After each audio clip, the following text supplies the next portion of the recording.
I remember like 4.5 years ago, maybe 4 years ago, I walking into the Lotus team. There's like a bunch of like super inspired engineers.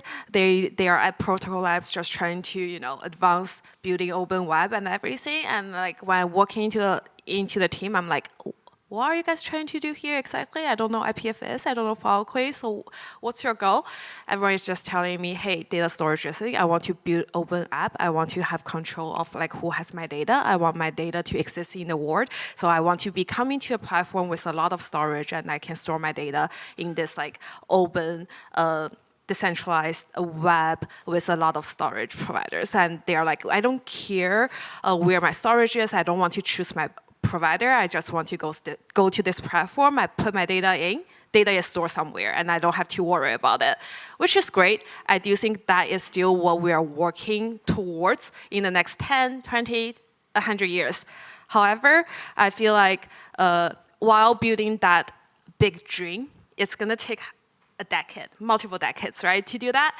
I'm glad that in the past couple months, I see a stronger focus of like people is like, okay, so what's the data storage problem today? We are talking to more users. We're more focused on the PMF to say, okay, these are the existing customer needs before we solve the whole bigger humanity's dream. These are the problem we need to prioritize solve right now. And after talking to many people from different roles in the Filecoin ecosystem, I started to think about, great, we have like clear needs, maybe. So what can Filecoin do today actually solve those customer needs and what's missing today? So that's what I'm gonna be talking about a little bit in my thing. Just disclaimer, you may not agree everything I'm about to say, and that's okay, and that's where we are going to have the discussion about. But this is my personal view, but after talking to many of the people, including engineers, some of the builders, storage providers, and these are the things that how I am thinking about Filecoin and like my proposal of like what we can focus on discussing in the rest of the track. So first of all, what is Filecoin? What is Filecoin L1 offering? Most of people come to Filecoin to get verifiable data storage with a lot of capacity that back up by verifiable data storage proofs.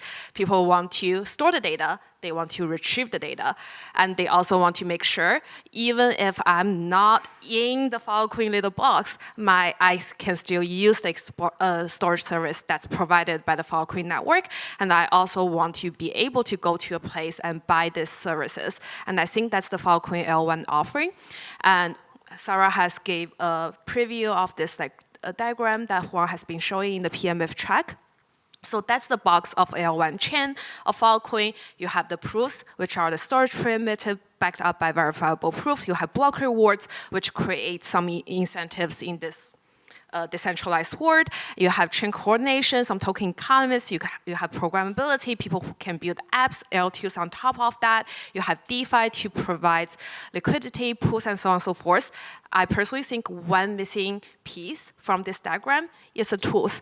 As Vincent has been mentioning, as a builder, when they come to a platform, they come to a new solution, one thing they really care about is like, what kind of SDK, what kind of tooling can I use to build my application so that I can use the service there? And I do think a lot of the tools, including libraries, explorers, things are a part of the chain offering that we need to focus on. And I do think there's a lack of builders or people are building those things so that Filecoin has a stronger offering for people to consider Filecoin as their go-to storage solution to be used.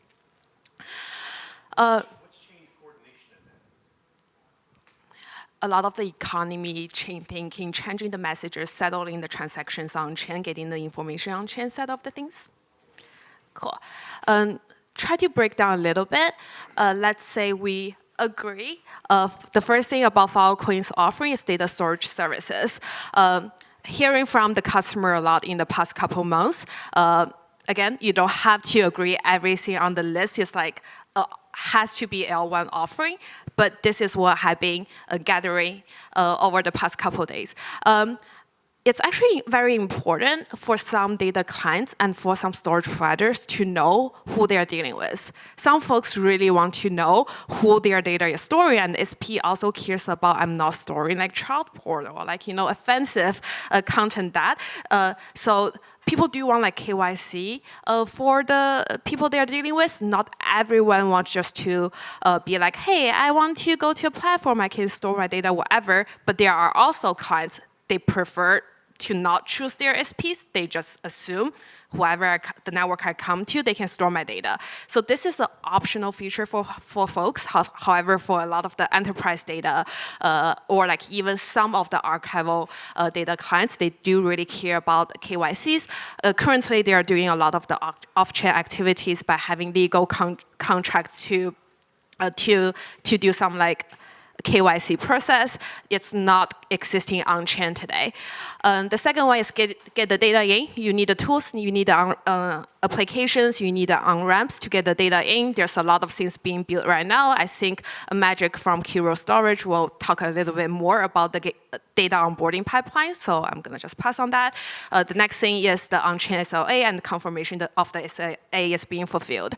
I want to make sure my data can be stored. I can find someone that's providing the service to me who I can make a deal with. Actually, there's a lot of gap, even though there are some like on-chain mechanism that helps us matchmaking between the client and storage provider today, but it's really hard to use.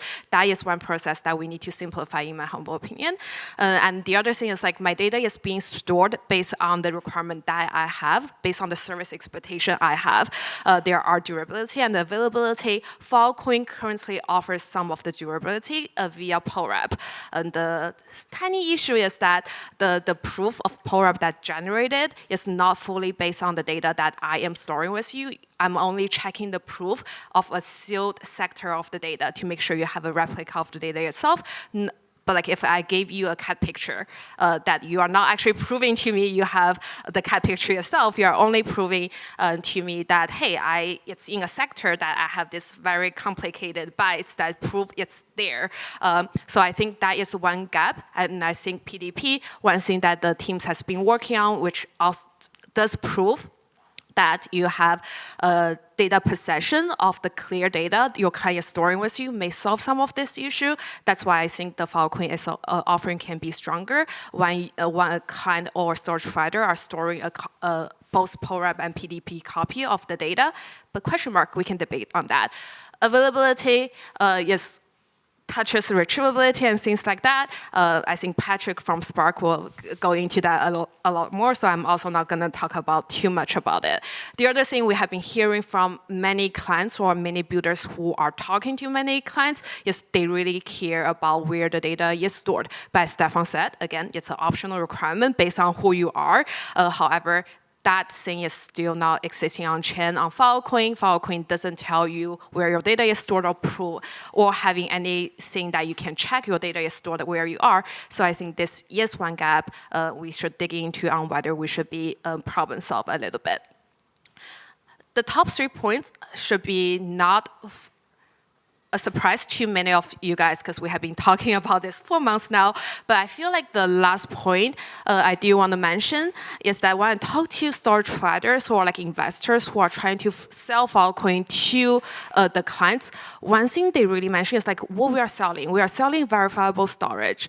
However, right now, it's really hard to show any client that is Filecoin offering you verifiable storage. I can tell you about all the fancy proofs that people have to do, submit on-chain. However, there's no explorer or no dashboard, no reputation system, or there's no newsletter that I can just check and say, hey, oh my God, I am providing storage service on Filecoin. You can check, this is my proof that everything is stored here. That piece is missing. I do think someone in this ecosystem need to build that explorer where, someone goes to sell Filecoin storage. They're like, hey, see, these are all the storage provider in the network. You can check their storage services. They're keep proving you are storing the data, and you can click a couple links to be like, okay, the service looks good. I want to try it out and make that decision. I think that is one key piece that's missing, and I hope someone can be building that. We do want to get the data out. it's one thing that a lot of people think, hey, Filecoin needs to have better retrievability guarantee. Unfortunately, even though we love everything to be verifiable, fully decentralized, but from what I'm told by my amazing researchers, Luca, Nicola, Irene, there's no proof of retrievability. Sorry, can't do right now. We hope there's one day it's cryptographically proof that I'm retrieve my data, but for the MVP, while we are heading towards full proof of retrievability, what's the intermediate step we can be taking? I feel like one step closer is to prove that my data is retrievable. So by showing me that, hey, I have your data and I have access to the data that you stored with me, and by making a storage deal that with the retrieval SLA expectations and having checks against those expectations, I think that can help us to improve the retrieval success rate and having higher retrieval guarantees on the Filecoin network. And I think many teams have been working towards that. I do think one thing that is currently missing is on-chain and discoverable retrieval success rate. The reason why I'm saying that is I just learned this week that if you are storing some data on S3 or whatever, in their terms, they literally said there's no guarantee of your data damage. You will get the data you are storing. It's not in their term agreement. However, people are still using S3 to store their data because there's some social reputation and business reputation on the line of there. And I do think that should exist for the Filecoin storage network. That means Filecoin should have some bare minimum retrieval guarantees, and storage provider, each individual of them, should have, they should compete by providing reliable retrieval services so that their reputation, their storage service reputation can get higher and higher. That piece is not existing in the network, and I wonder whether it's something that we should be more actively working on so that we can have better retrieval guarantee on the network. One thing I think it's very important, like Sarah mentioned, that people do not want to pay for the retrieval, even though we believe, hey, Filecoin is good for the public good data set. We really hope anyone can just retrieve the public good data. However, good. That's one use case. Many other use cases, retrieval has to be a part of the storage deal. Retrieval expectation also needs to be set when your data is stored. And if you are not providing retrievability, you have to, you are not fulfilling your storage service request, and you have to pay some penalty so that your service level is getting fulfilled.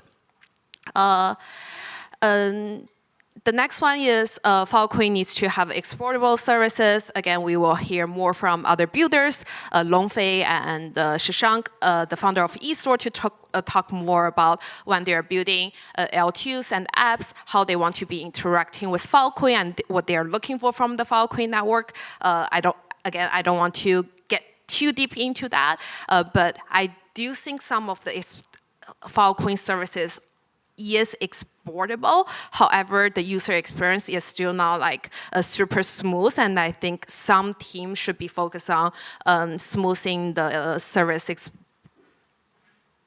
export experience on the Filecoin network. Last but not least, yes, the on-chain service market. Everything I just discussed about is about how make Filecoin useful for people, right? How to increase the Filecoin utility, how the client come to the network, they can be using the Filecoin services. I think there's a couple key pieces that's not there for Filecoin to be considered useful. The first one is be able to discover and buy service that guarantees bare minimum SLAs. That means I have cold copies, I have hot copies, I have some retrieval guarantee expectations. We don't really have that. There's no easy way for us to discover the SP that we can make a deal with. There's no easy way I can do on-chain payment and also make sure that I'm paying people for the service they promise to provide instead of based on some trustful relationship between the client and storage provider. I'm hoping we can have better on-chain payment mechanism that's coming up during this Filecoin Dev Summit or in the next couple weeks. The other thing is be able to discover and buy services that provides extensible SLAs from L2 apps and cross chains. Filecoin as L1, we do not want to make it to do too much things. Blockchain, yes, it's expensive. So there are things that should be leave into application user level to provide the better guarantees. For example, higher durability guarantees with some repair market. Filecoin's proof mostly are using sampling. There are as Akave talking to their users, a lot of their users want to make sure that every single bit of the data stored is still there. So some of them needs like a scrubbing services. A lot of these like higher guarantees, if we put that on L1, it may drive off the fees and using a lot of chain bandwidth to coordinate the bare minimum SLAs. So, however, those things can be offered on by applications L2s or other chains on top of the Filecoin L1 services.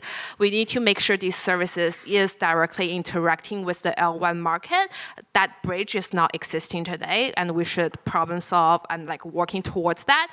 And when people use Filecoin, Filecoin is not an app chain. We shouldn't be generate our revenue based on how many messages that's on chain. Filecoin is a data storage network. We need to make sure if you are using the Filecoin storage service, there's some value accrual back to the Filecoin so the network itself is sustainable.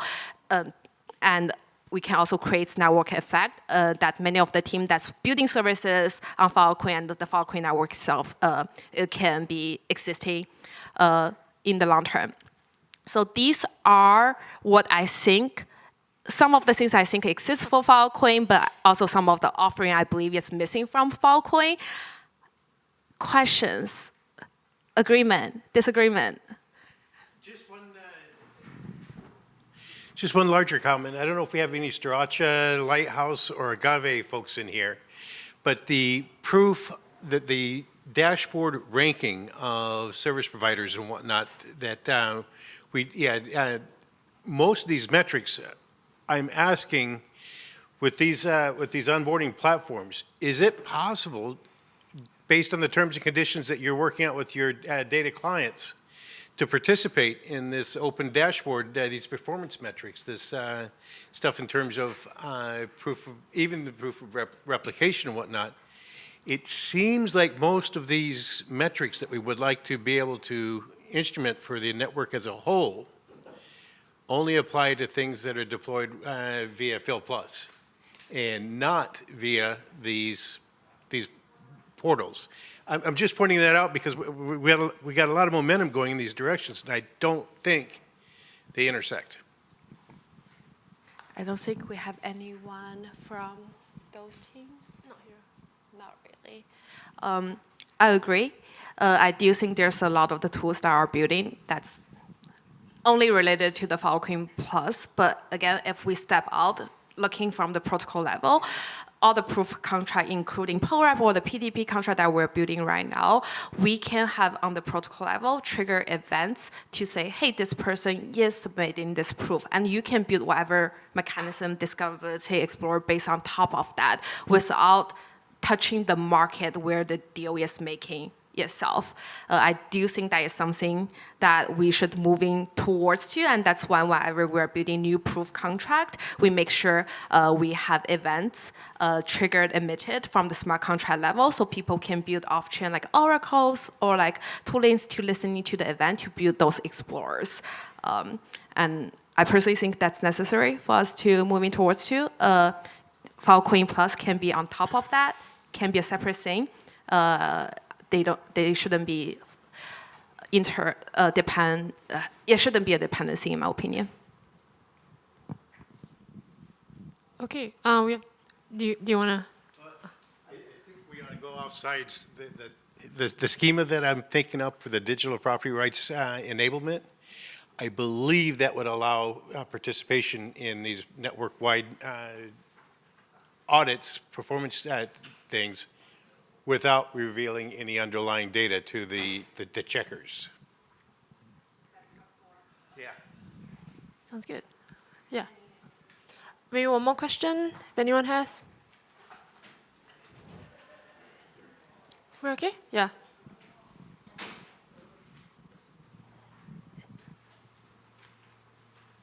If not, I want to welcome Magic, co-founder of Curio Storage, OG in Filecoin, creator of Lotus and Lotus Miner. to talk about data onboarding and verifiable storage proofs.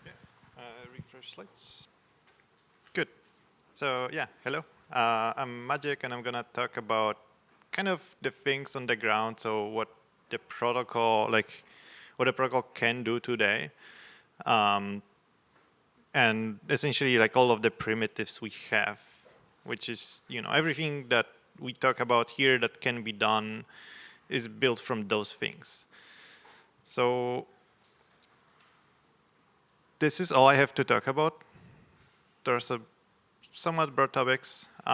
So yeah, it's going one by one. Data preparation, I will be very quick on that one. It shouldn't exist, ideally, but Filecoin is this thing of sectors, and Filecoin is also a blockchain, which means that sending messages is expensive. So essentially, this boils down to we need you to POREP to have pieces of this fixed size. They need to be large, but they cannot be too large. Like there is a minimum size and a maximum size of the data, and that kind of spawned this ecosystem of data preparation, which exists just by the necessity.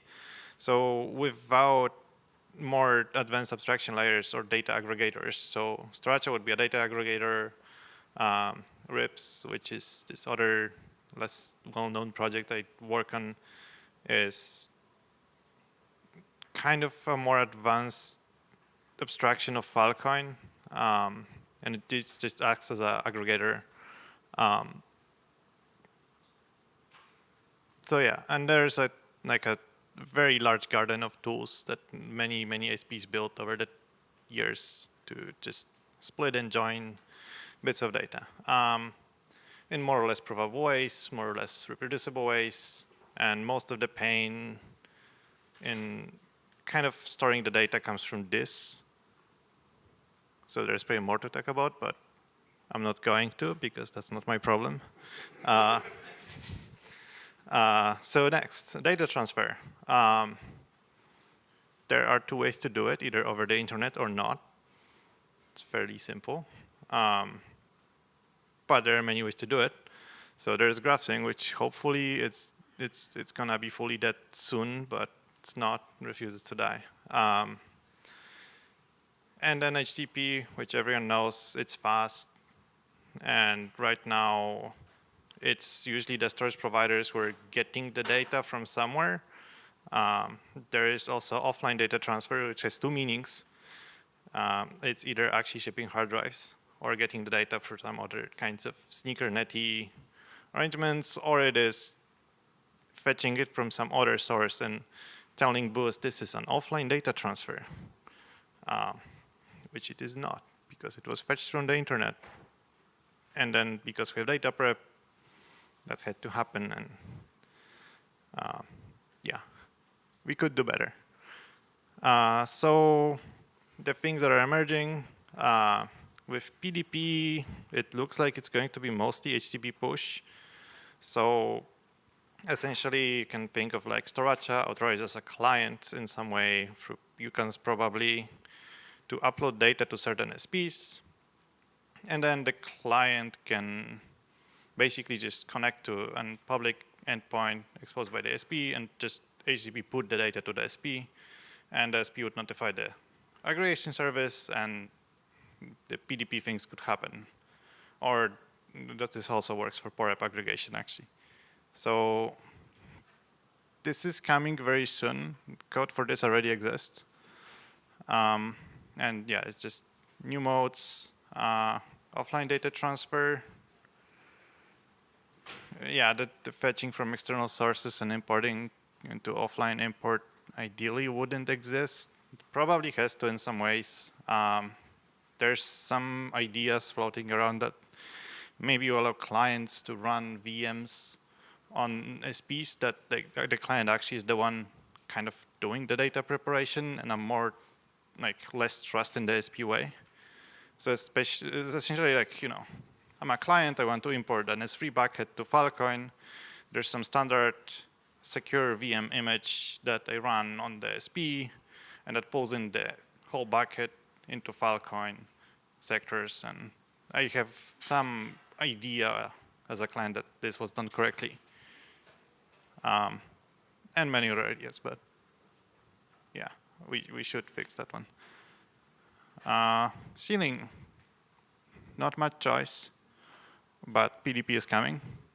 So yeah, we have PowerUp, which is very, very, very slow. It's fine for what we've positioned ourselves to be, which is archival. But we kind of were positioned there because of PowerUp. So yeah, we're probably not getting a faster one anytime soon. So we'll stick with that. Then, yeah, most people use it today. When you look at Starboard, snap deals are like, what, 2-3%, if that. So yeah, it appears most people do archival. Then this is this annoying property of very, very expensive snarks. Honestly, with SupraSeal, this is a new sealer implementation that's much, much cheaper. The snark cost is like 20 to 50% of the sealing cost if you host your own GPUs. We can make it possible to outsource those snarks to other people who have cheap GPUs, because yeah, there's a lot of GPUs available. They are not super cheap, but they're much cheaper than kind of buying your own machines just to do snarks. So want to do that, then snap deals, much, much, much faster time to onboard. Still not super instant, but like you're dealing with 32 gigabytes of data, let's say. That takes like 2 minutes to transfer over the internet. And so, okay, maybe like the 5 minutes SLA to onboard would be pretty good. Yeah, then we have PDP coming, which doesn't really have sealing, you just hash the data and then commit to the root. So yeah, proving pretty simple. So we have post, which is snarks, is GPUs. Kind of unfortunate, but we can also outsource them. So with like full snark outsourcing, we can kind of allow SPs to not have GPUs in their data center. That would be pretty neat. Maybe soon. And PDP, which is essentially just doing very cheap Merkle proofs, just sampling across the data set. It's much, much, much, much lighter. So like PDP just doesn't require any kind of serious hardware to do, which means anyone can do it. So that's kind of neat. There's this idea floating around for less than, maybe more than a week now, but less than 2. We can actually prove data scrubbing with new secure enclaves that are in actually most of the enterprise hardware for a few years now. And yeah, this would be pretty neat. We could essentially prove that every single bit in the data set is correct by just reading in all of the data into the secure enclave, and the secure enclave will produce a hash. And then we could convince a contract, hey, we computed this hash from the data recently, so that we have all the data. Either. We can do it with either. It's pretty cool. Yeah, so those are the properties. Post is pretty good, but it's not good enough if I have a petabyte of data and I want to be sure that I have 0 bit flips in that. Then PDP is similar. It's also very good. Just some clients are like, hey, can I have no bit flips in my data? And you say them it's unreasonable and they still want it. So proof of scrap probably helps. How would it be possible to succeed at Progress and fail a scrub? I mean, you can succeed for a post is much less of a guarantee. So if you have a bit flip, it might take a long time to detect it. Sampling, but within the course of Yeah. weeks. Yeah. In theory, but like, Questions to the Q&A. yeah, we can get to Q&A. So yeah, post, cheap, just a few snarks, PDP even cheaper, and then proof of scrap. There's some work that needs to happen before we can have it, and yeah, probably not coming in like less than 2 quarters, but it's doable. And yeah, we'll see. There's probably quite a good number of clients who would be very happy about it. So yeah, maybe we can prove deletion. That is a bit more insane proposition, but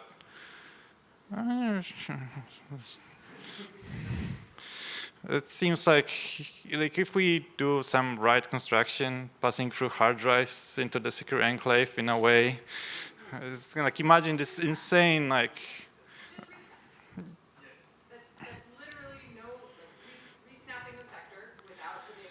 Yeah, but what if I have a copy of the data?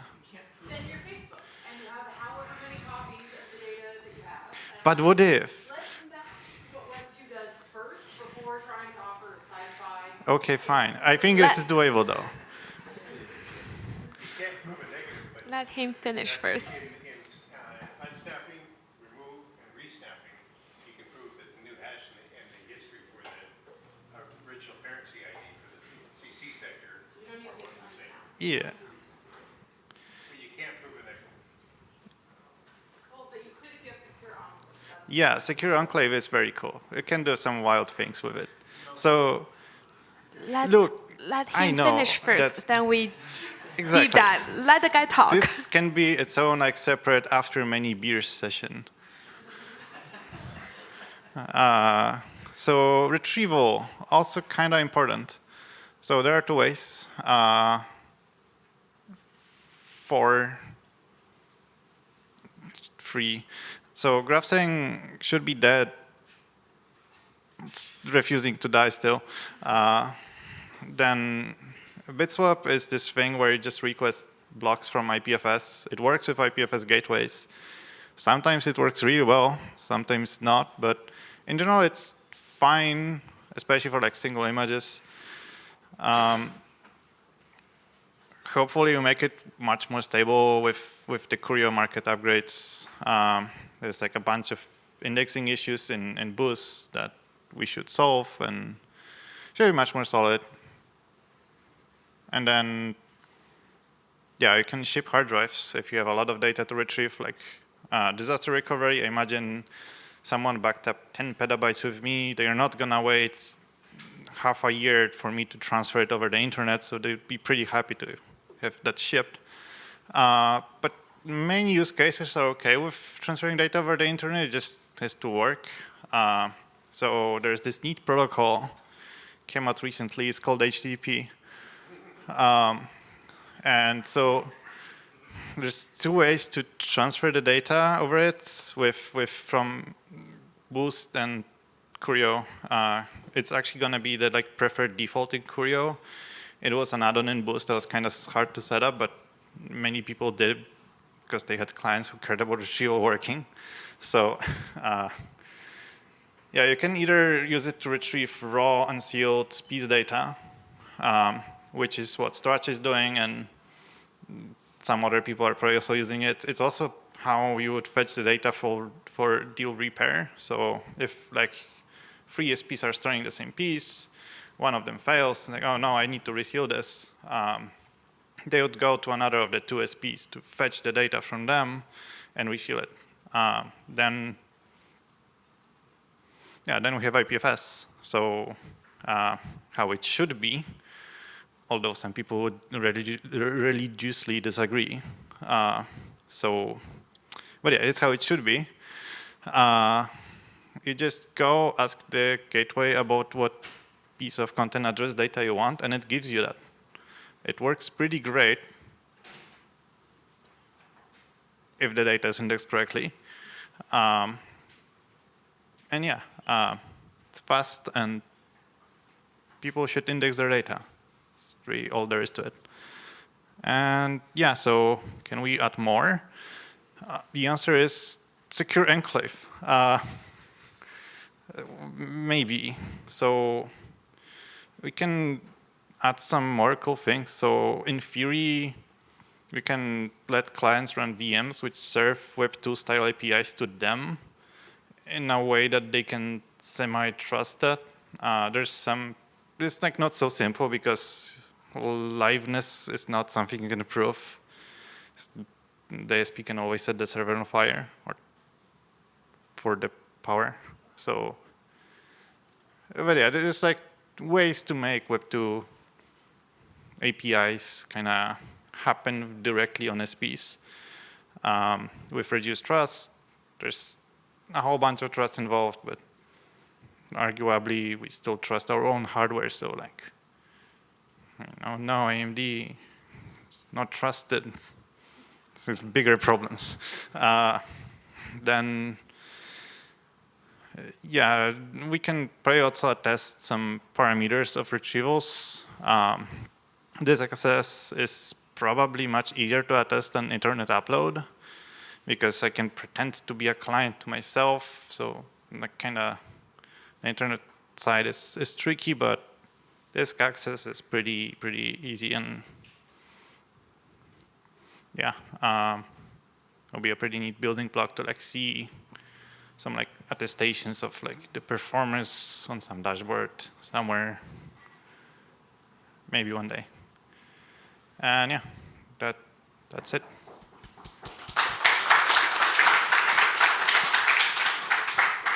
Heard a lot of questions. No, you stay there. Oh, no. A lot of questions to No. you. Please raise your hand if you have any questions to make sure that you talk to the mic so the whole room can hear you. And especially you talk to the mic because you say toxic. Okay. Thank you. Okay, so first question is, how expensive is it to hash an entire sector under a snark? I assume that's really, really, really expensive. In a snark? Yeah. There's a person behind you who can answer. Okay. The other side. The other side. Sorry, I didn't hear the question. How expensive is it to hash an entire sector under a snark? Hash the entire sector. Yes. Today is very expensive. Every year, this is going orders of magnitude lower. So maybe in a few years, it's going to be cheap. Because that would be the way to do PostGrub without relying on secure elements. But I know, I yeah. wish. Yeah. Okay. So the other thing is, in terms of po deletion, like that is equivalent to crypto deletes, because like Yes. So at the end of the day, why don't you choose crypto deletes for that if that's sufficient for you? Like just encrypt your data. It's just the same thing. It's the same tier as enterprise ACL on. It means it's meant to give you a warm, fuzzy feeling. Encrypting your data is great, but often these on-ramps are mandated by something like GDPR for them to be able to demonstrate that they have taken steps to delete the data. And now, of course, there's no provable way that Facebook complies with GDPR on their own servers, but like, you know, they have some internal systems that they're able to point to with a 30-day deletion policy that maybe is mostly done unless they put in some other systems. So anyways, I've worked on some of the internals of these Web2 systems. They're immensely complex and they're not well configured for things like GDPR. And like they're mostly riding on the fact that no one is technical enough to dive into their internal systems and figure out all the ways that it's actually non-compliant. But the bigger thing here is like there needs to be a basic way for a client that wants to be GDPR compliant to interface with an on-ramp and or storage provider that can offer them the service, and having a resnap function that allows them to remove the offending data from the deal that it was in, I think is 99% sufficient for that use case. We just need to enable resnap and allow people to demonstrate it on chain. One quick thing. So like the official stance is that like you can keep data in backups and stuff like that as long as you have like that period where you say like after this period it'll disappear. But my response was specifically to his point about proving deletion. I'm saying that like basically proving deletion through some secure element is going to be equivalent to a crypto delete, so I don't think it's worth it. If, as a client, I want my SP to provide me with this proof of deletion, would that be a case that I'm then buying an entire sector regardless of how much storage I'm putting in it? Because it's then a case of Unclear. It depends Should on I what be? we can really do. It's a very, it honestly is not down to what's possible. Like I'm pretty sure we can, if we have resnap, it's possible to do this in a way that you could do like subsector piece deletes, but Exactly. it's a matter of the construction really. It's not technical. Effectively, you have a block within that sector that you as the client are, and that might be you're a client of Sriracha, or that could be your, a direct client, but your data's been aggregated within a single sector, and you're like, great, remove my data, and so you just resnap and you replace that data, but you keep the rest of the data the same. But again, right now, we don't yet have resnap. If anyone wants to work on that, we would very much like to support you and help you implement this feature. If you have clients that want deletion, we can help make it happen. And the question you're asking is in the sense of PORAP, which is, sector-based. You have everything in the sector. That is a design consideration that we have been taking into consider, like building new proof to back up like storage. For example, with PDP, you have a whole proof set. You can choose to remove one piece out of that proof set of the storage that you are providing. Then you update your root, and that will be the new root of the data that you are proving. So, there's like different things being evolving here.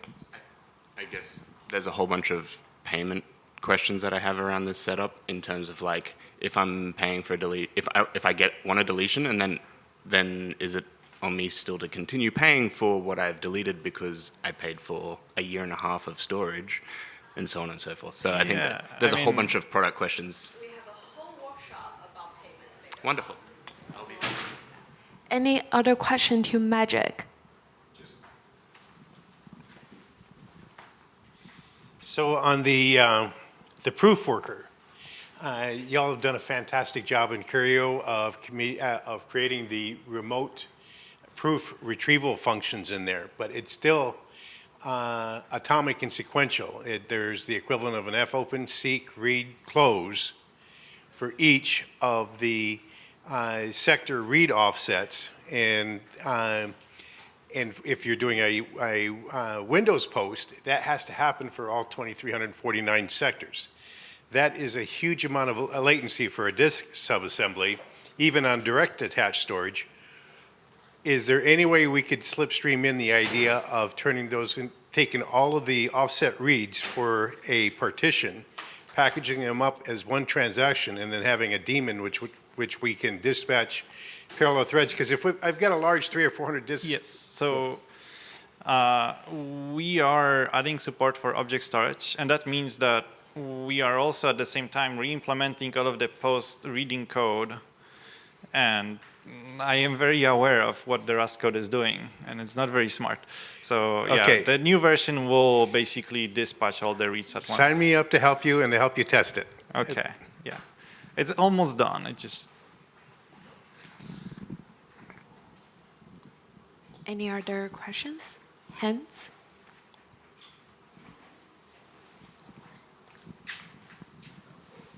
Hey, thanks for the presentation, Magic. Just one question to you. What do you think, all these proofs are great. Most of them are on the storage side. We know we can't have a proof of retrieval. What do you think, the future, what according to you is a path to making retrievals from Filecoin work? If you had to put a bet, what needs to be built?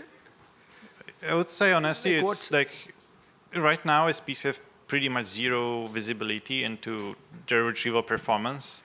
It's very, if you are an SP on average, you have no idea how much, what's your latency, what's your success rate, what's your, some SPs don't even know they are serving retrievals at all. It's yeah, we need to make it much more visible to SPs, and then we need to make some targets and incentives for being good at retrievals and having high throughput retrievals. Paid retrievals would be great.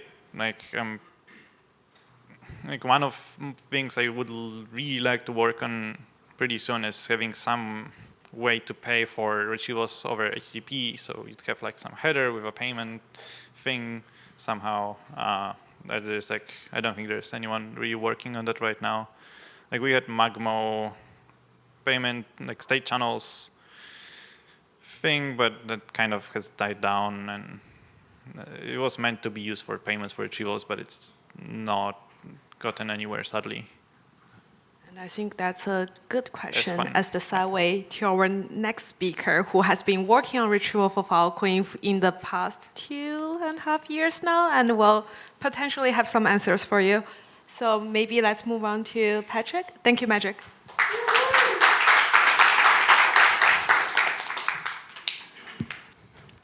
Hey everyone, I'm Patrick, founder and CEO of Space Meridian, where we focus on the Filecoin Spark protocol, Filecoin Station network, and the Checker network, which I'll introduce in a sec.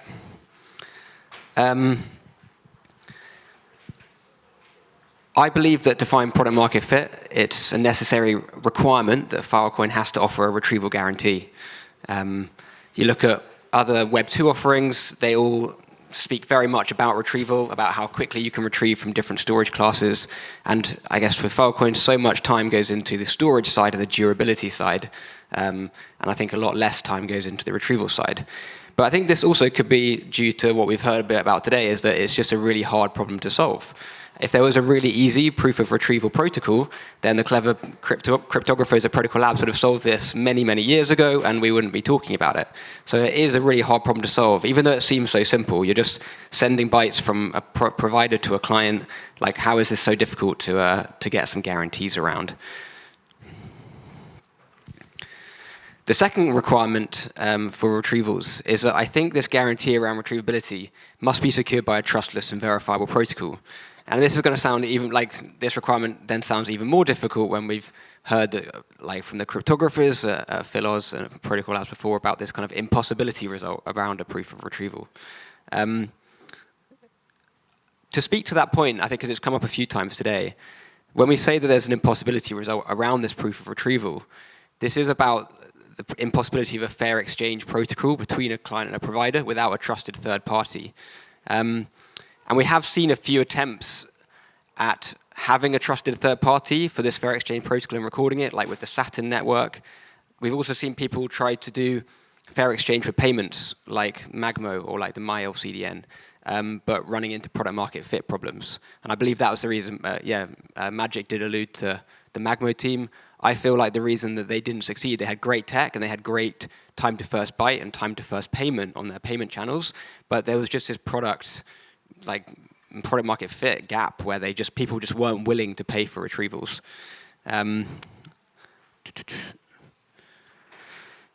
So going back to here, we've got requirement 2, where we need to find this trustless and verifiable protocol. One of the reasons I really believe it has to be a trustless and verifiable protocol is that you can imagine we could go down the path of storage providers. They have this trustless and verifiable proofs of like POREPs and all the proofs that Magic was just talking about for the storage side. And then when it comes to retrieval, you could just say, hey, I'm just going to go into an old-fashioned relationship with the person I'm serving data to, and we can just go for like SLAs, which are signed off with a contract, and I pay for that out of band. But I just don't think this is going to work for Filecoin in terms of product market fit, because what's then the advantage of this over some Web 2 offering? You've simply got some parts which are verifiable and some parts which are based on an old-fashioned trust relationship. However, if we go down this path, we can't have every single data client of Filecoin making these deals with individual storage providers. And Juan spoke yesterday about having these pools, so you could have storage deals which goes through some sort of abstraction like a pool, which I'll come to in a second. Actually, I'll go to that first. Yeah, what we can have is you can have the end clients signing contracts or having maybe more trusted relationships with the L2s or with certain pools or with the idea of FWS. But then in turn, if those L2s and pools are going to be guaranteeing things based on off-chain SLAs or old-fashioned contracts, they have to rely on the underlying trustless and verifiable protocols in turn to be able to kind of roll that up into their own SLAs. And we found this with the Saturn project. Saturn was trying to find customers and say like, okay, onboard your data in Saturn and we can serve it through the Saturn CDN. But the underlying, the SLAs which Saturn wanted to offer depended on what Saturn could use Filecoin for, and it wasn't able to actually retrieve content from the Filecoin network in a way that was suitable for them. And so it was kind of, how do you design your own SLAs as an L2 if you can't rely on the underlying trustless and verifiable protocols of the L1? So that's why, again, I think coming back to requirement 2, like, if you could start to have all these off-chain relationships, but if you go further and further down, at some point, if you're going to use a decentralized network at the bottom, there has to be some layer which is this trustless and verifiable protocol. Yeah, and that's what I've tried to capture here. I think that it's kind of like a paradigm shift from Web 2 to Web 3, and I think block rewards maybe kind of at least confuse me on this a bit. But essentially what you're doing when you're paying for a deal with like a Web3 network, you're not getting back like an old-fashioned trusted relationship in a contract and an SLA. You're paying for these verifiable and trustless protocols to govern what you want them to govern and make sure that your data is stored and retrievable. Okay, and then yeah, requirement number 3, which I've kind of spoken about a bit already. The protocol shouldn't require the client to pay directly for a retrieval.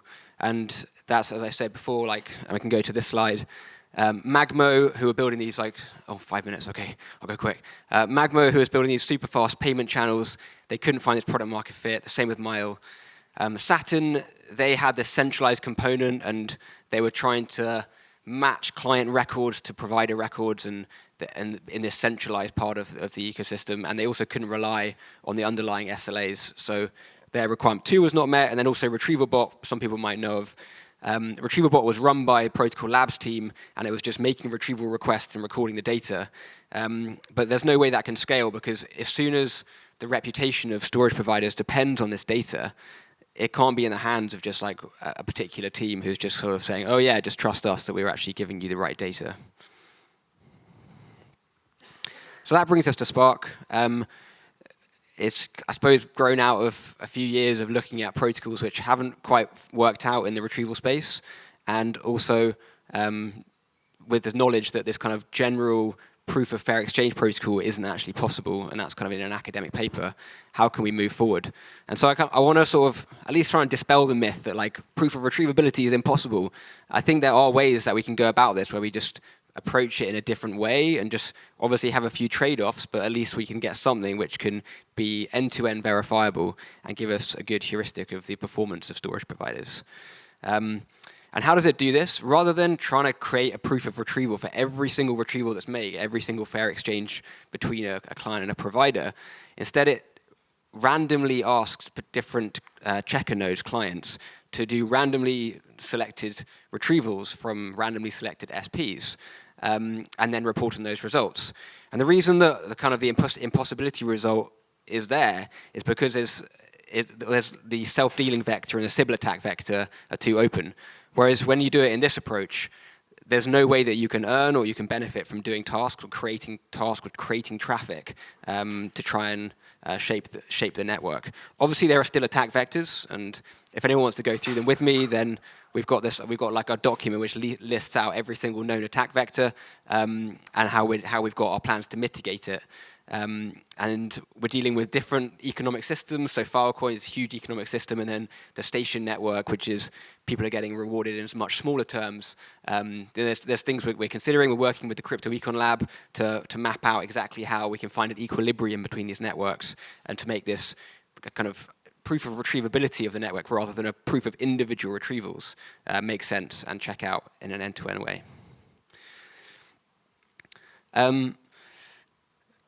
Yeah, Spark's data, the output of Spark really is this verifiable data set around the retrievability of data from Filecoin. It gives a sort of network-wide metric around retrievability, and it also then looks at each individual storage provider and assigns them a retrieval success rate score. And that data is being used by the Phil Plus team, the Fiddle team, the Filecoin Foundation to determine the allocation of data cap.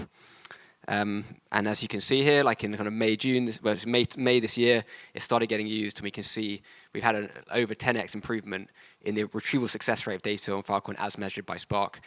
Something which Steve mentioned yesterday is like, we have to say this is Spark retrieval success rate, not Filecoin retrieval success rate, because this is just our own protocol, our own measure of it, and we want to make sure there's space for other protocols. I spoke to Lord Forever about this yesterday. He was saying he had a different idea about how to do a proof of retrievability, so we'd love to see other ones emerge as well. Spark roadmap. Just a few weeks ago, we got the Spark retrieval success rate data on chain, and it's now powering a few different dashboards. The data is also in the Starboard dashboard, although I think that's through the API rather than the on-chain data. The dashboard which Steve's working on with the PMF targets working group, that is actually powered by the on-chain data, which is really cool. We're going to launch Spark v2 in January, which gives DDO compatibility, real-time deal ingestion. Currently, we kind of batch ingest deals from the chain, and with real time, as soon as a deal's made, we can get it into the Spark system. And we're going to deprecate graph sync, so we have Magic still in here. He'll be pleased to hear that. Checker reputation system.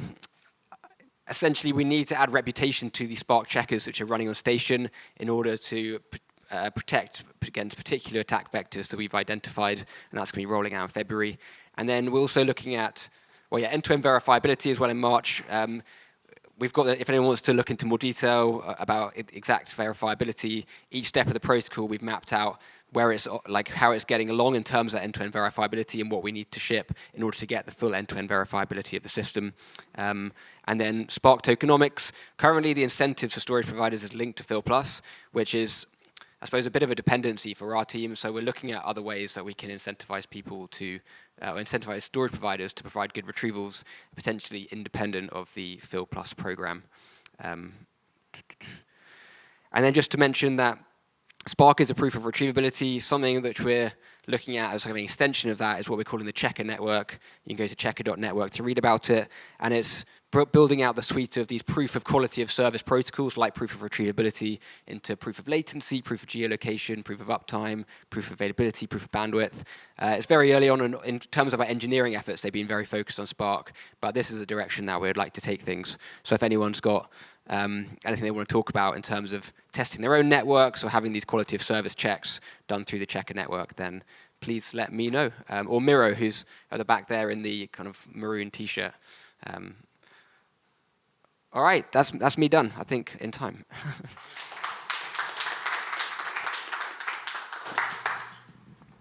We can take one questions. Anyone?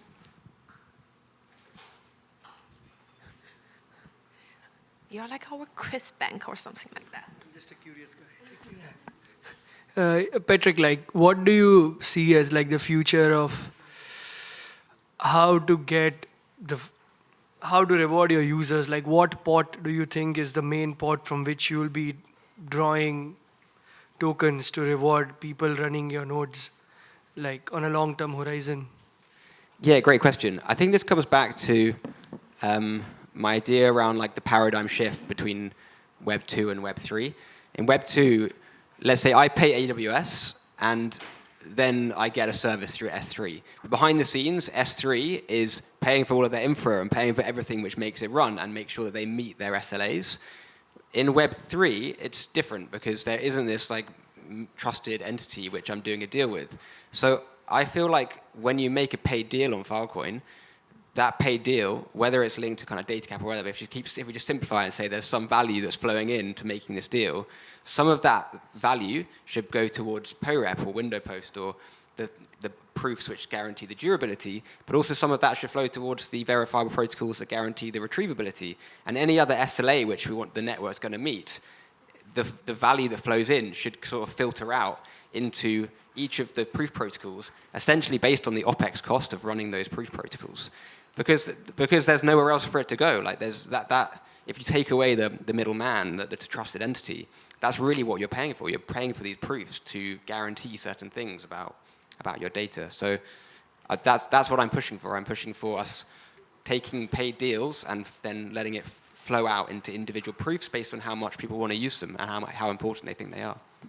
Don't you think tapping into the block reward subsidy is like a viable path forward? Like today, we do hand out block reward subsidies to SPs for proving sectors and for network security, but is there any viable way like a protocol like this can tap into that pot? It could do, but I personally think block rewards are really just about, I guess it's a bit of a different topic, but I think block rewards are more about just sort of quickly bootstrapping a network or scaling something out. And then I think they actually end up being problematic over time. And often I will stop there because that's a huge topic, but I do think that they can actually confuse things quite a lot. We have an idea pitch section, talk about what the Filecoin should be like offering, rewarding that, and what's the long-term value accrual later on. So stay for that. Maybe bring that question to that section. So how about the notion of increasing the collateral that has to be posted against it and subsequently the rewards that come back, but add a slashing function for failure to meet these SLA's attributes? It seems like that would move us in the direction of an opt-in terms of SPs that wanted the reputation points, and you get to solve all the economics by way of the collateral motion. Second thing is, I can't imagine any way in hell to get proof of storage location on chain without human verification. It's simple as that. I don't know how. Yeah. So on your first point, this SLA fund, really great idea. I think it's really nice that SPs could opt in, and if they meet a certain threshold or SLO, then they would be rewarded and slashed if they don't meet that SLO. And you could have that for every single one of the SLAs which a network should meet. So you could, if you're one storage provider might say, I only want to meet the durability SLA, I'm only going to stake into that particular fund, and then they just have to do their archival stuff. But another SP could say, look, I'm happy to run all the extra infra to do retrievals, and I want to earn for that, so I can opt into performing against this other SLA, and it's yeah.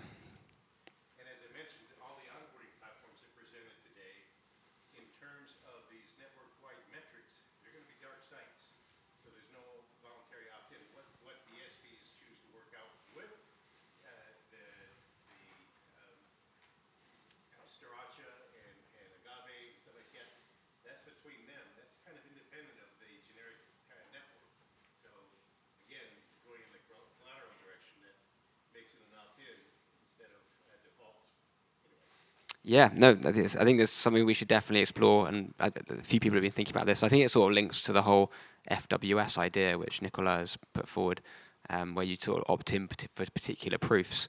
So yeah, definitely happy to talk more about that. The second point on the proof of geography, proof of retrieval was a hard problem, and I think we're just saying let's solve hard problems. That's what we're here to do. It's not going to be easy yet. There are some academic papers which show you can get vague proof of geographic location, but if you're trying to prove someone's in a particular country and they're right on the border, and you have to do so for GDPR reasons or something, it's not going to be easy with a trustless protocol, but just sounds like a fun problem to solve. Or if I can run Windows Post between continents, yeah, then you don't know where the hell the data's at. Yeah, we're as I say, we've been heads down on Spark for the last 6 months. We haven't started attacking that protocol, but we just wanted to give an idea of what hard protocols we could try and make progress on.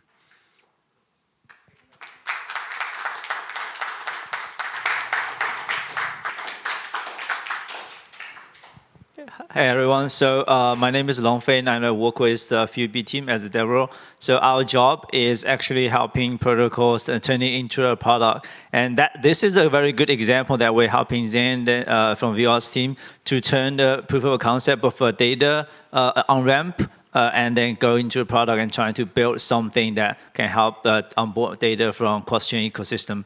And then I'm having Shashank here with me, and he's going to help me to demo what he has built, adopting this protocol into the Astro that what he's building on. Shashank, want to introduce? Yeah.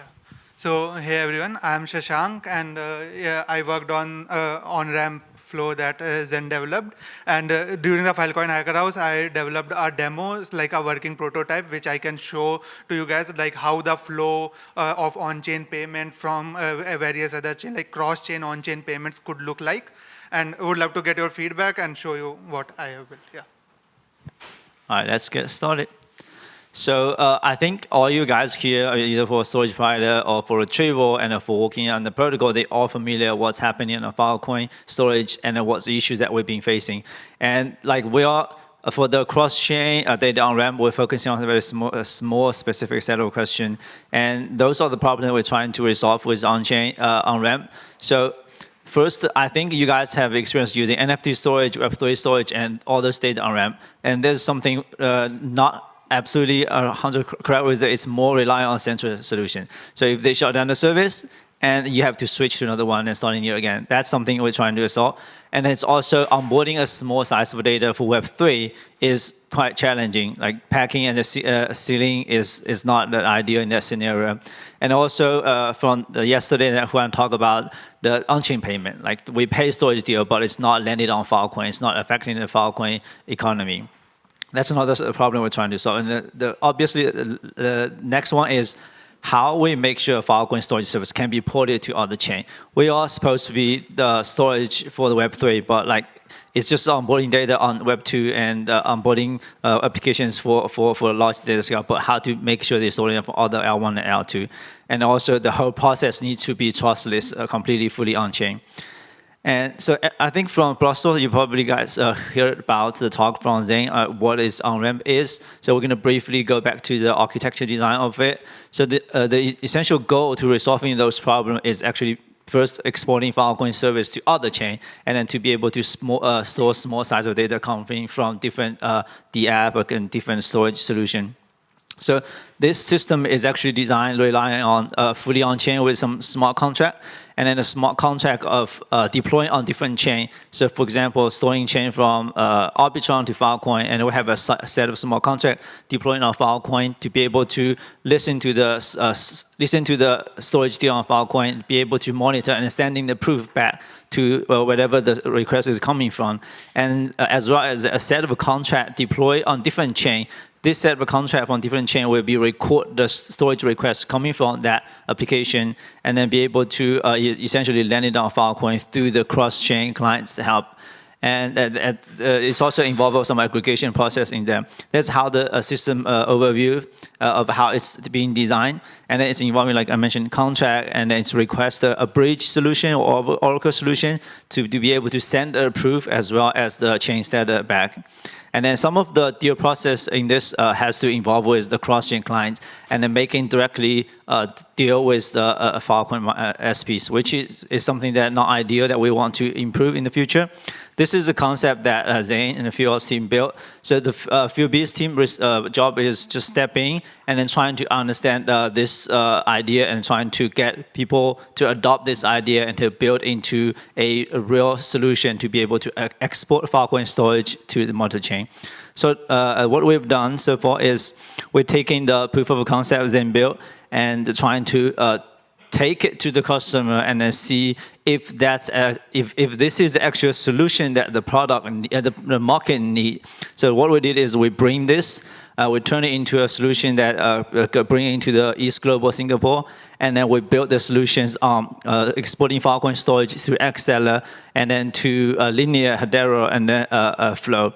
So we'll present this idea to them and then trying to get some feedback and see if this idea excites them. Is this idea something their ecosystem would need?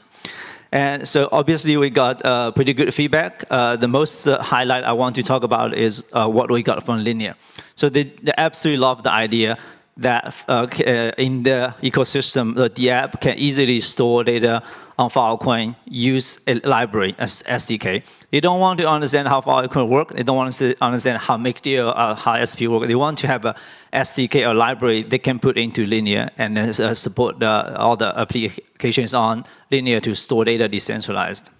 And also, they need to have the on-chain payment integrated as well.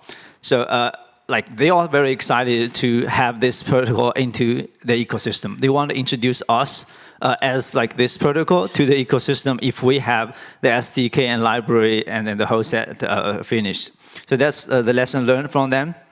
And then we take this lesson and then go to the file hacking house, and because we have a lot of stakeholders in the hack house, we have Shashank who is building Easter wants to integrate that, and then we have Zen was their original idea, and then also like Archive and Archive to be able to integrate the idea. So when we at hack house, we're trying to see what we need to fix to make this a cross-chain protocol that act the same as the XLR for Filecoin. So the bridging protocol that you can just call and store data for different chain. So obviously there are a few things that we've been talking and we want to fix. From the architect and design side, the first line that I talk about problem is it's relying on the central entity. So if a storage service stops and we have to just change to another one, that's the problem that Ian from the File Foundation said, very, very obviously pointed it out. And then it's also make us have to turn this to fully on-chain, which means the process of making deal cannot go offline directly with storage provider. It has to go with the client contract of a way of kicking the storage deal and then record everything on the chain. So when a storage service stopped, a storage on-ramp stopped, you can always go on chain and request the whole storage deal process and be able to pull another service to provide to your clients. That's super important. And then we also talk about how to make those bridging compatible, because XLR is supporting certain chain. And then when IPC come in, the GMP is different implementation, as well as Archive have their own bridging. So how are we going to make those bridge compatible? It's something that we have to fix.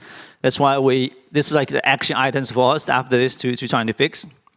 And then because we are building a multi-chain protocol, we want to make sure that people who wants to support that chain can easily grab this project and put on different chain.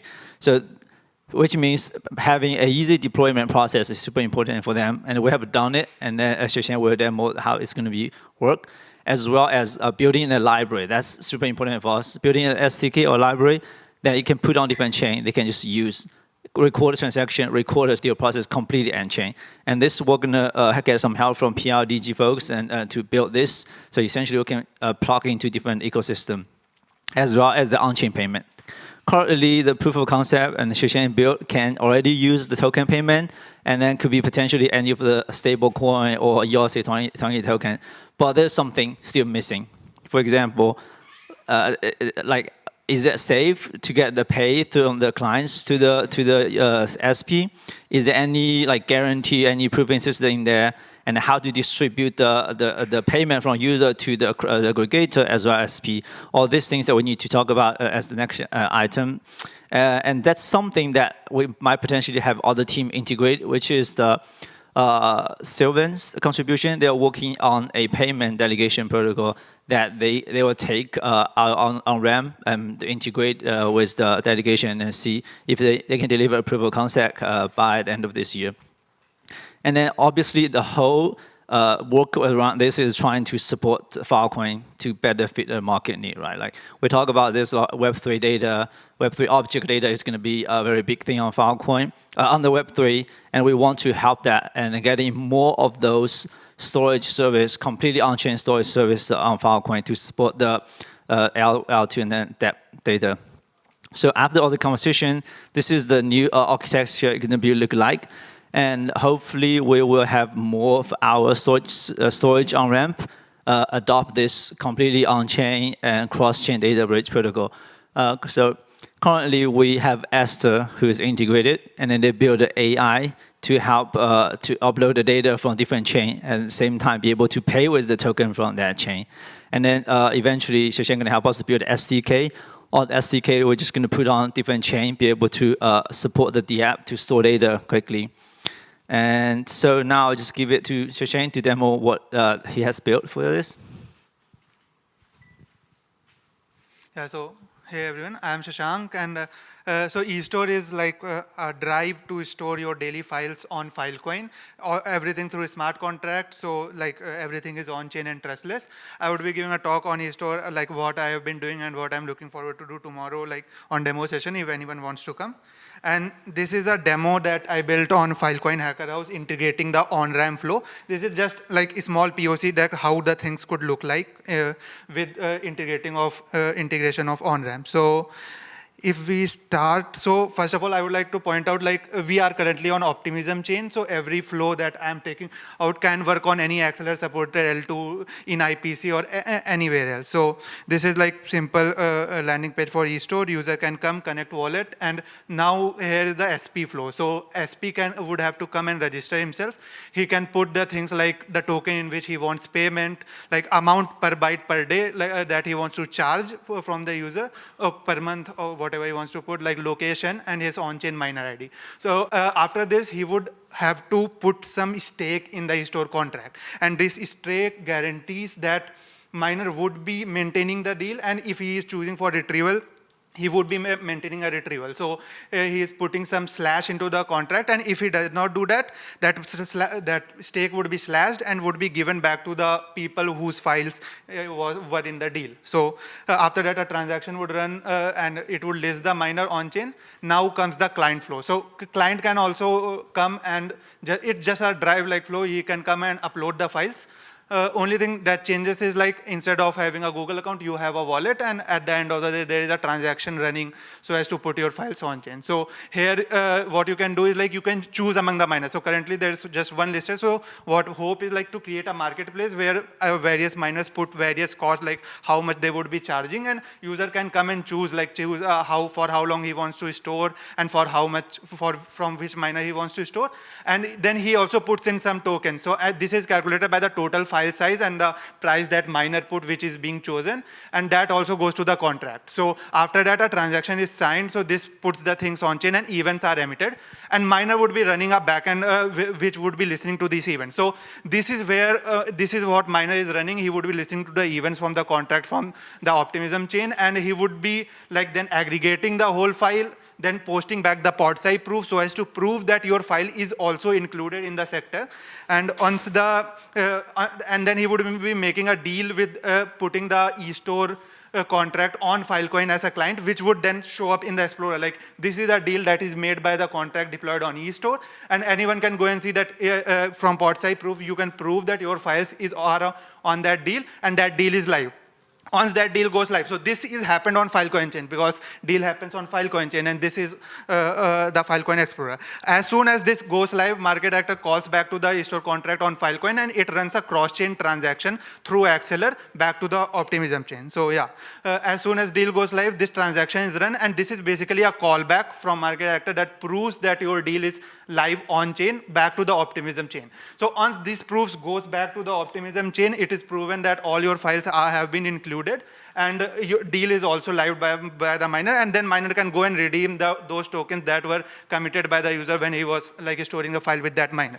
And then it goes there. Like, this is the whole deal making flow, how it would look like. After that, then there comes, like, SLA mechanism so as to check whether retrieval would be provided or not. If not, you can be slashed. We can use Oracle for that. We can use Spark for that. And so also checking, like, whether miner dropped the sector. That's easy. Like, there are we can call actors and check whether the deal is being maintained or not. If not, we can directly slash the miner and give back payment to the user. Yeah. So that's how the flow looks like. Aim here is to make a marketplace both for clients, so as to choose among the like whatever cheapest miner or nearest miner they want to. Also, miner should also storage provider should also compete to provide better solutions so as to get more files into their system. Yeah. And that was all. So this is the, sorry, I have one very quick. So this is the Aster integrated completely on-chain storage for a different chain. And we also, our next action is we're gonna make sure, like Shashank keep building those, and we also want to have all the storage service onboardedness as well. So, but there are two steps for us to do. The first is making sure currently, like for example, Archive Lighthouse, they're already doing storage and how they can integrate this completely on-chain and plus the on-chain token payment into their stack and build this. The second part that we have to do is we need to build this protocol as like a fully product that can be easily put into different chain, not just the Filecoin L2, but like to better serve Linear, better serve Optimism or Arbitrum, and that would be like our long-term goal to build. So that's the plan. Thank you, guys.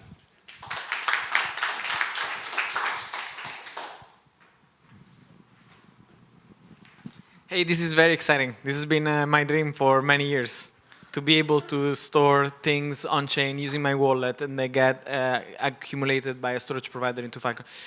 I have a question for you, which is, I have a few questions. One is this using the contract that Wyatt wrote? Yeah, some updates on that. Yeah. Okay, good. So this is not like another project. It's an extension of that project. Yeah. This is great. And the second, because you called it e-store contract, and then I was like, is this a... Okay. The other question is, you gave a demo, but in this demo, who is the storage provider that is accepting this deal and is collecting these many deals into a single sector? Yeah, so there are two things here, like the exchange runner, that whoever is running the backend, what's expected is that he would be coming and registering the miner. So there can be miners. So exchange, that runner could be a miner. He would come and register himself, and when he listens to the events with the PodSci proof, he also puts the address in which he wants payment for that file. And then that payment, once that this is proven, that payment goes to that address. That is how it currently works. If we do everything on Filecoin, this can be automated. Like with Fill Forwarder, we can directly forward to the miner address if we do it everything on Filecoin, but else you have to put some F4 address for that. Can a non-miner be on the layer 2 and then they figure out their own way of doing deals with storage providers? Great. Yeah, so one thing was like anyone can run that exchange, anyone can come and list the miner, but thing is that payment would go to that runner because he would be putting that address and then he would have to give to the miner. Yeah, but that's what I'm saying is that the runner is paid for doing that connection. So he will have to find from part of his budget miners, and they will have to spend himself money for doing this. This is some sort of like a storage arbitrage between the demand on the layer 2 and the demand on the layer 1. Yeah. This is very exciting. What would take you to just ship this on, I don't know, mainnet Optimism and mainnet Filecoin? It would, like I built this on previous week only, and this is all these things were on like what I would be speaking more on tomorrow, like on what eStore would be doing. So I would be working on it would just take me some time, and this would be shipped easily. Yeah. One more thing, like in mainnet, like we would need like data cap for our contract, and we would need miner who would be accepting those deals. So that may take some time, but this code is mostly done. Like this can be shipped to the mainnet easily. Yeah. So there are a couple of things that, like if we're talking about shipping to mainnet, or if we're talking about building a real protocol on mainnet, bridge to other chain to use, there are a few things that we're facing the challenge. So for example, the buffer that I think Magic was talking about, like IPFS, it should be the best solution to store data for a storage provider. Currently we are doing on the Aster side or rely on Lighthouse to handle that. We rely on Storage to handle that, but we shouldn't rely on any of them to handle that. We should probably just use IPFS or any other service to buffer the data. And then the second is storage provider. So for the two paths that I talk about, the first path is onboard Archive and Lighthouse. So that path, they have a storage provider, they're collaborating. They can be like whitelist of storage provider, accepting the deals coming from smart contract for those storage on-ramp. That works okay. But if we're talking about having more or L1, L2 on board and having more SPs to be able to take data, that's not happening because really not enough SPs in the Filecoin ecosystem processing the storage smart contract deals. And we need to having more SPs if we want to have the widely adopt to listen to storage smart contract deals and process that. I briefly talked with Magic about something that we can also explore more of Courier also supporting like smart contract events and then processing smart contract deals. Okay, we will have to move on to the next talk, but thank you so much for the presentation. That was awesome. Applause. Masa, you're up to talk about stablecoin. Oh, we're going to launch on 11th of November on testnet. At Filecoin Bangkok. November the 11th. On testnet.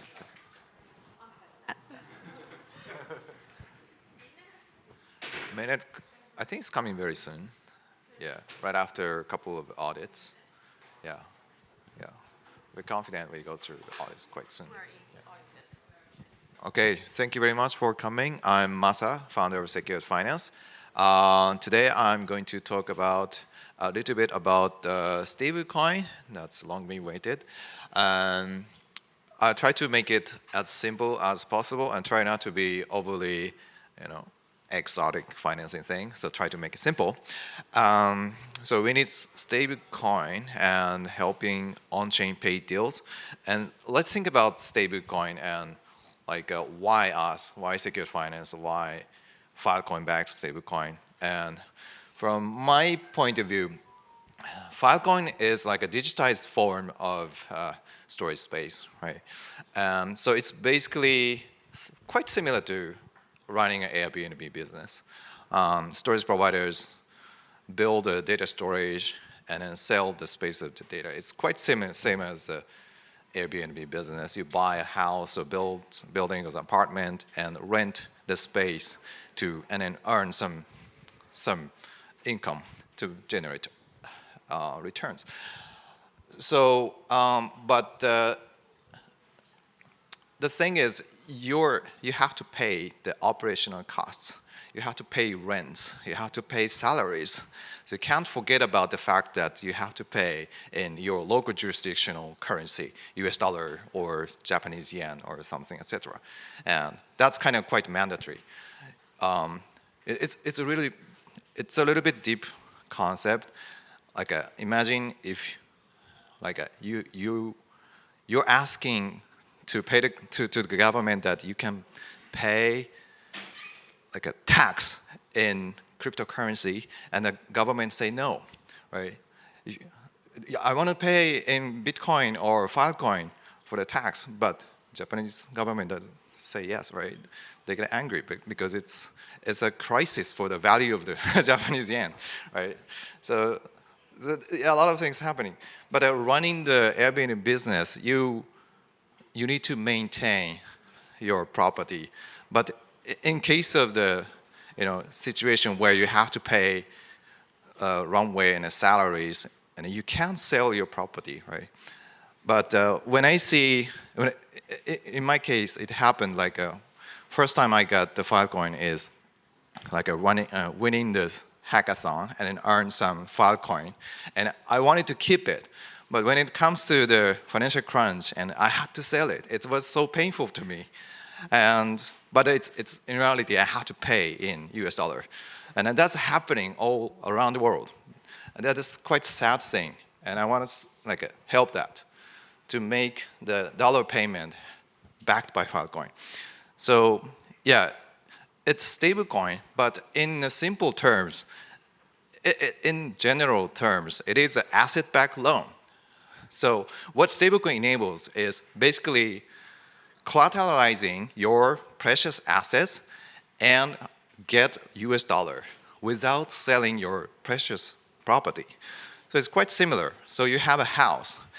You don't want to sell a house. You can bring the deed to the bank. You can borrow US dollar and then use it. Same idea. You have a bunch of Filecoin that you'd never want to sell. You can put the Filecoin into the vault and then mint US dollar. And then it can use it. And what's super innovative for the stablecoin is actually there's no documentation or some like a KYC or something. You just need to bring Filecoin and then you can get US dollar instantly without requiring the provider of US dollar. That's super. I think that's only possible on the blockchain space. That's that's a thing I wanted to make it happen in a Filecoin blockchain. And so we see there's a strong growing demand. I think there's no doubt.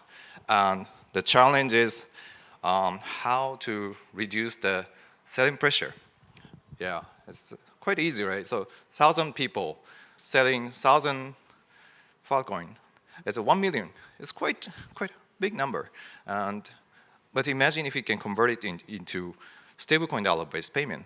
That's basically this selling pressure is gone. So it's so positive impact. And then don't worry about the price volatility because you can make the payment in stablecoin. So currently, on-chain payments are in Filecoin. I think this is really important. Like a Filecoin is like a Filecoin jurisdiction. So I think we can't change, but in essence, in the last case, the Filecoin ecosystem has to accept Filecoin. But the users want to pay in their arbitrary currency like a JPY or Bitcoin or something, but we can create something like a bridge or like an intermediary payment gateway so that I, as a just small consumer, can choose whatever currency and then make the payment, and then smart contract can automatically convert it into Filecoin and then make the payment. And the best way is to pay in US dollar, stablecoin. So I think the choices, variety of choices existing, but if the merchants relate to the Filecoin ecosystem, say, hey, we're accepting US dollar backed by Filecoin only, and then, oh, okay, I have a USDC, USDT, okay, let's just convert it and pay. And then just finally convert it back to Filecoin. That is creating a Filecoin buying pressure. So that's super positive impact for the Filecoin economy. So I'm going to make an official announcement on Monday, but today I'm going to make an early announcement of the name of the stablecoin, which is USDFC. This is a US dollar for Filecoin community, or you can simply say USDF coin. So this is basically, designed and meant to grow Filecoin ecosystem. So it's totally backed by Filecoin. It is design choice that we choose native Filecoin only as a collateral. And the reason why is, I think for the simplicity, it's easy, there's no choice. Okay, please bring Filecoin to mint Filecoin-backed stablecoin, USDFC. If you are a large Filecoin holder and you deposit into Glyph pool and have a bunch of IFIL, that's fine, because we already have a lending market, fixed rate lending. In that lending market, we can take IFIL as a collateral, and then you can borrow USDFC. We're gonna make the USDFC-based lending market as well. So in this way, you can mint stablecoin, and you can earn fixed rate returns while you're earning Filecoin return as well. So there's much of a way to preserve your Filecoin ownings and also earning returns. At the same time, you have access to the US dollars. Yeah, so here's a bunch of things we can provide. So first one, if you bring Filecoin, you can mint and you can borrow USDFC. And this is a link. And actually tomorrow, 1:30, we're going to do the basically walkthrough for the workshop. But if you want to play around, you can just go access USDFC, Secured Finance, and make payments, right? You can withdraw it on MetaMask, make the payments. And we already have a bridge thanks to Axelar. So Axelar is really great. So we're going to ensure enough liquidity for the bridging so that once you mint stablecoin, you can easily convert it to any tokens like a USDT, and then you can convert it to US dollar. Yeah, so we're encouraging everyone to be a merchant that can accept Filecoin-based stablecoin, USDFC. So that in this way, it's indirectly buying Filecoin if you're starting to accept USDFC. So yeah, conversion is easy. We can do the workshop tomorrow. And lending, as I told you, we started out of fixed rate market and building a yield curve. So we're going to start stablecoin-based fixed rate lending market. There's not much fixed rate lending market existing for the stablecoin, but we are by nature building stablecoin fixed rate lending market. And this is the basically overall like architecture and overview. Basically, you can just focus on the top left area. So number 1, 2, 3, 4, 5. So first, you have to connect wallet. And then second, you basically deposit Filecoin to open a trove. And then you can mint USDFC and then borrow USDFC. And then you get the stablecoin in your MetaMask. And after that, you can provide some USDFC to the stability pool. This is a safety measure that in case of the Filecoin price drop, and this stability pool comes in the first place, it works like an advanced hedging of the liquidation. So we already prepared this sizable amount of the liquidity in the stability. So in case of liquidation happens, we don't need to be worried about it to find out who can take, because this pool is waiting for the liquidation. So this is the basics. So here's a redemption. Basically, redemption is how you return your collateral back. It's a one-to-one relationship. This is how it works. And the liquidation, so everybody can trigger the liquidation. Basically, the threshold we're asking is to maintain 110% collateral ratio. And once liquidation happens, this 10% will go to the stability pool, and a stability pool liquidity provider will earn the portion of the liquidation fees. So this is how it works. Yeah, so from here, we want to expand the utility of the USDFC. So we want to ensure the cross-chain compatibility, bridges, and also listing the stablecoin on a central exchange, and also building a partnership. Basically, please start to accept stablecoin as a payment method that is creating indirect buying pressure for the Filecoin, and also reducing the selling pressure of the Filecoin. I think that's like super strong. And earn feature, we're going to start. Earn, you can just come to a lending market and then start earning like a fixed rate. Like every 3 months, you can earn like a 5% in stablecoin, which is great. So yeah, and also earn feature, we can add more like a stablecoin accepting and do the same thing of the like a delta neutral strategy, like a ECNR finance, you know. So we can create a long short strategy to earn a basis trade, something like that. But that's to come. That's to come. And also perpetual futures, something like that, where basically me as a finance guy, and we have a bunch of like a trading experts who is excited about stable coin based like a futures trading platform that's mid to long-term vision. But so we want to expand the utility of the Filecoin based stablecoin. Yeah, so yeah, please help to like spread the use case and accept the use of the USDFC. And yeah, an integration of the stable payment method. I think payment is so easy. You know, just create the QR code and just send it and put it in the invoice. Hey, please send your USDFC to me. So in case of the payment, right? So I think this kind of a culture is not really a technology. It's more like a culture or business practice, and make it standard. I think that's the key thing. So yeah, yeah, and partnership. So we're going to launch our secured finance token to incentivize who wants to be a merchant or wants to accept USDFC, so that you can have additional income based on our tokens. And we may consider cashback campaign. I don't want to do too much, but if that helps to start accepting for setting up the initial cost, I think yeah, we are thinking about to incentivize those things. So yeah, I think that's it from my side. Yeah. Thank you.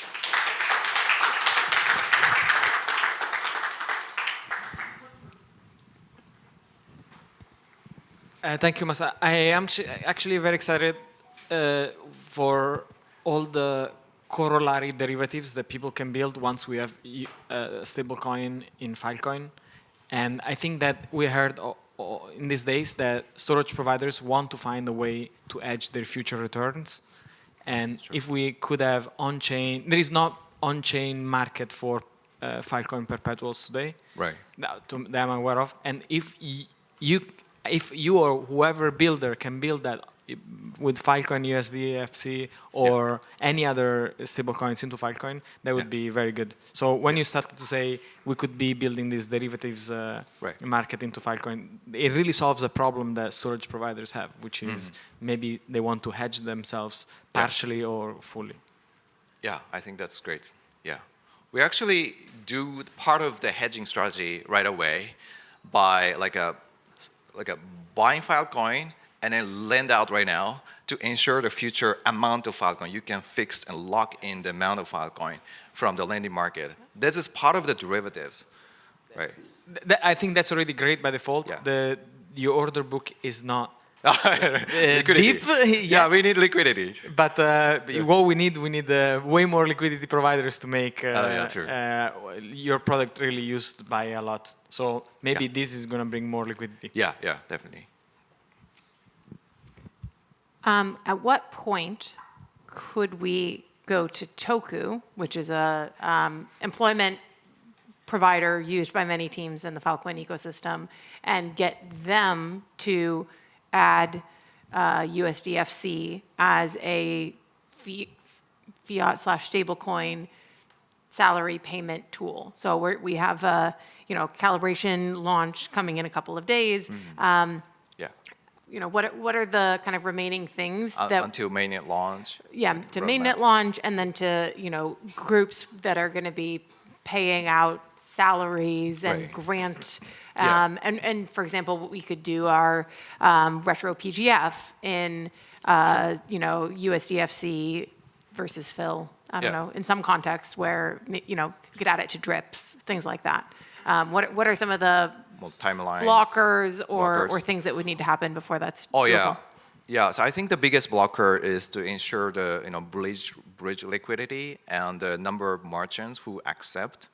So like if like a lot of people is accepting USDFC and you're more comfortable in using it and accepting it.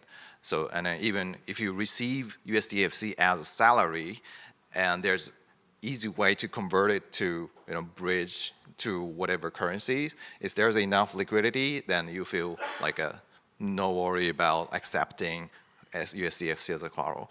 So in 1 to 2 months after the smart contract audits multiple times, we're going to mainnet launch, and we're gonna launch on mainnet, and right after the mainnet, we ask everyone to help provide the liquidity on we're going to create probably sushi swap to make sure a bridge and the swap has enough liquidity. So this is, I think, the first biggest blockers. So we want to provide more incentives, but I think more collaborative support is helpful for the entire ecosystem.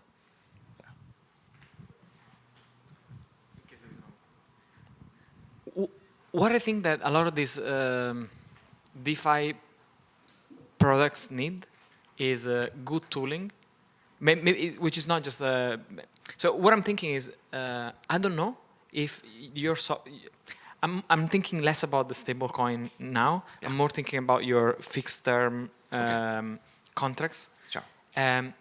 If there would be good tools for which it would be easy for people to create positions, and ideally compatible with Uniswap tooling, that would be really good, because I haven't looked into this for a while. And the main reason why I haven't looked into this is if I want to deploy some capital, maybe spread it, or I don't have the tools for doing this professionally. And so I wonder if we can have better tools for professionals, we can attract another kind of institutional money, because storage providers really want to get fixed returns or fixed loans. Yeah, I think that would be super helpful, and I think it's encouraging if you can create something like a robo-advisor type of thing, so that users don't need to worry about which order book and where to provide liquidity. if you're not like a professional trader, it's kind of like intimidating to use. So I think it's key to make it super easy to use, like a single or two clicks, you know, and then there's somebody can do the rest of the thing. So I think that would be helpful. Maybe, yeah, simple user interface is really key. Yeah. Please, Nicole, Masa, talking to Eva, Phil Panto, or like whoever may support funding resources to build the tooling that's needed so that people can actually use this stablecoin when it's launched. Thank you, Masa. Thank you.